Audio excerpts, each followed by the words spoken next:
اسلام زندہ باد، اسلام زندہ باد، اسلام زندہ باد۔ السلام علیکم ورحمۃ اللہ وبرکاتہ۔ الحمد للہ رب العالمین، والصلاة والسلام علی رسولہ الکریم وعلی آلہ وصحبہ اجمعین، اما بعد۔ ذو الحج کا مہینہ ہمارے مبارک مہینوں میں سے ایک مہینہ ہے، اس میں اللہ تعالیٰ نے حج اور قربانی، یہ دو بڑے عمل اس میں جمع فرمائے ہیں۔ پوری دنیا سے حجاج کرام اس مہینے میں حج بھی کرتے ہیں اور پھر منی میں آ کر قربانی کرتے ہیں، اور اللہ تبارک و تعالیٰ نے ان ایام کی قسم اٹھائی ہے، والفجر ولیال عشر والشفع والوتر واللیل اذا یسر هل فی ذلک قسم لذی حجر۔ اور کسی دن کی قسم اللہ نے ایسے نہیں اٹھائی، خاص کر مولانا کو عید کے دن کی قسم اٹھائے، یا جمعے کی قسم اٹھائے، یا لیلۃ القدر کی قسم اٹھائے، انا انزلناہ فی لیلۃ القدر وما ادراک ما لیلۃ القدر، یہ گفتگو فرمائی، خبر دی۔ لیکن والفجر، مجھے قسم ہے فجر کی، اس سے مراد 10 تاریخ کی صبح، جو 9 کا دن گزار کے حج کا دن ہوتا ہے، اور وہ گزار کے جب 10 کی صبح یعنی قربانی کی جو صبح ہے، اللہ نے والفجر اس کی قسم اٹھائی۔ پھر ولیال عشر، یکم سے 10 ذو الحج کی جو راتیں ہیں ان کی قسم اٹھائی۔ والشفع، یہ 10 کے دن کی قسم اٹھائی۔ والوتر، اور یہ اللہ تعالیٰ نے 9 تاریخ کی قسم اٹھائی۔ واللیل اذا یسر، اور یہ 9 اور 10 کی درمیانی رات کی اللہ تعالیٰ نے قسم اٹھائی۔ یہ کسی بھی ٹائم کی، دن کی، مہینے کی، سال کی، اس طرح اللہ تعالیٰ نے خوبصورت انداز میں قسم نہیں اٹھائی جیسی اللہ تبارک و تعالیٰ نے یہ ان 10 دن راتیں، 9 کا دن، 10 کا دن، 10 کی رات، 10 کی صبح، اور اللہ کے نبی کا فرمان ہے کہ ان 10 دنوں میں اللہ تعالیٰ کو جتنی عبادت پسند ہے وہ اور کسی دن میں بھی پسند نہیں، اور اس میں کوئی شک نہیں، ان 10 دنوں میں سب سے بڑی عبادت وہ حج ہے، جس کو اللہ تعالیٰ نصیب فرمائے اور جس کے مقدر میں فرمائے۔ حج ان 10 دنوں کی سب سے بڑی عبادت ہے۔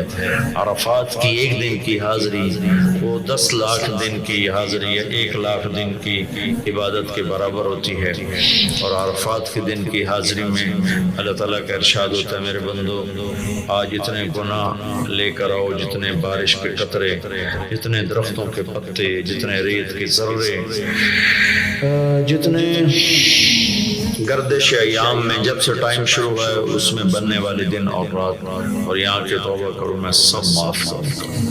اور عرفات کے دن جتنا شیطان ذلیل ہوتا ہے اتنا کسی دن بھی ذلیل نہیں ہوتا، اور میرے محبوب صلی اللہ علیہ وسلم نے یہ دن حج کا، عرفہ کا، زور اثر کٹھی پڑھ کے پھر سارا دن شام تک کوئی 5-6 گھنٹے مسلسل دعا مانگی، اور آپ نے فرمایا اس وقت میرا اللہ میرے صحابہ پہ فخر فرما رہا ہے، اور قربان جاؤں خطاب کے بیٹے پر، فرمایا اور عمر بن خطاب پہ اس وقت میرا اللہ خاص طور پہ خوش ہو رہا ہے، اور خاص طور پہ عمر بن خطاب پہ اللہ تعالیٰ فخر فرما رہا ہے۔ تو ان 10 دنوں میں جس اللہ حج میسر فرما دے تو اس سے بڑی عبادت کوئی نہیں۔ حج میسر نہیں ہے تو پھر ان 10 دنوں میں نومی کا روزہ رکھنا، ان 10 دنوں میں روزے رکھنا، اس میں نوافل کی کثرت، صدقے کی کثرت، اور قربانی، یہ سارے اعمال ان 10 دنوں میں انتہائی محبوب ہیں، جنہیں اللہ سعادت دے دے حج کی بار بار جائیں۔ تابعوا بین الحج والعمرہ، حج عمرہ آگے پیچھے کرو، آگے پیچھے کرو۔ ایک بہت بڑا طبقہ ہے جو یہ کہتا ہے کہ ایک دفعہ فرض ہے، اس کے بعد کوئی ضروری نہیں. میں کب کہتا ہوں کہ ضروری ہے؟ ضروری نہیں ہے، لیکن ضروری کا مطلب فرض نہیں ہے، لیکن اللہ اس کے رسول کو پسند ہے کہ اس کے گھر بار بار آیا جائے، بار بار حاضری دی جائے. اللہ کے نبی کو تو آخر عمر میں جا کے موقع ملا، اس کے بعد آپ دنیا سے تشریف لے گئے. اگر آپ اس کے بعد زندہ رہتے تو یقیناً آپ ضرور حج کرتے، چونکہ آپ نے جتنے سال مکہ میں گزارے آپ نے ہر سال حج کیا، نبوت کے اعلان سے پہلے بھی اور نبوت کے اعلان کے بعد بھی آپ نے مسلسل حج کیا، اور 4 عمرے آپ نے فرمائے زندگی میں. 4 عمرے، ایک عمرہ مدینہ سے خاص طور پر تشریف لائے جس کو ہم صلح حدیبیہ کہتے ہیں. وہ ہو نہیں سکا، لیکن آپ نے وہیں عمرے کا کام پورا کیا، سر مڑائے، احرام کھولے. پھر اگلے سال آپ اس کی قضاء کے لیے تشریف لائے. پھر ایک عمرہ آپ نے فتح مکہ کے بعد جعرانہ سے احرام باندھ کے تشریف لائے اور عمرہ کیا، اور ایک عمرہ آپ نے اپنے حج کے ساتھ کیا. صدیقی دور میں پہلا سال جنگوں میں گزر گیا، دوسرے سال صدیق اکبر اپنے پورے ساتھیوں کے ساتھ حج پہ تشریف لائے. فاروقی دور میں عمر بن خطاب رضی اللہ تعالیٰ 10 سال حکومت کی، 10 سال حج کیا، ہر سال حج پہ تشریف لائے. عثمان رضی اللہ تعالیٰ عنہ نے اپنی خلافت کے دور میں جب تک امن رہا ہر سال حج کرتے رہے. جب فساد شروع ہوا تو آپ رکے، اس میں شہید ہو گئے.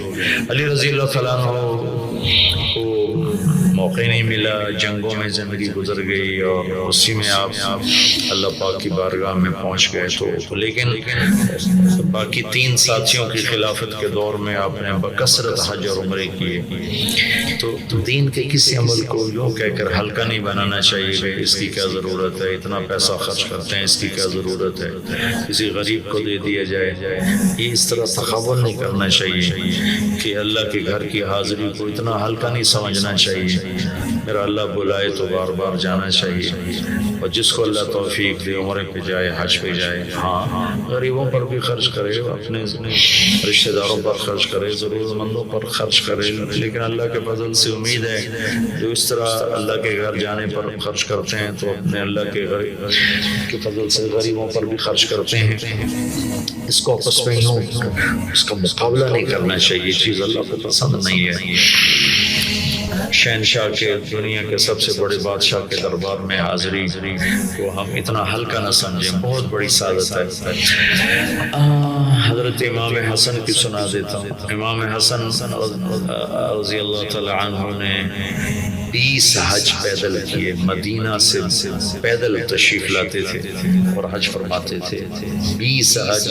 یہ تو اہل بیت کے جگر گوشہ رسول ہیں اور جگر اہل بیت ہیں، تو 20 حج فرمایا آپ نے، پیدل فرمایا، مدینہ سے تشریف لائے مکہ پیدل.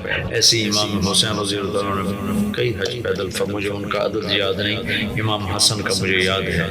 20 حج پیدل کیا، اور اللہ کے نیک بندوں نے برس ہا برس اللہ کی بارگاہ میں پیدل حاضریاں دی ہیں. تو ان 10 دنوں میں عبادت کا ذوق بڑھنا چاہیے، نوافل بڑھائے جائیں، ذکر بڑھائے جائے، تلاوت بڑھائی جائے، ہمت ہو تو روزے رکھے جائیں. خاص طور پہ 9 تاریخ کا روزہ پچھلے سال کے سارے گناہ معاف ہو جاتے ہیں، ایک دن کا جو روزہ ہے.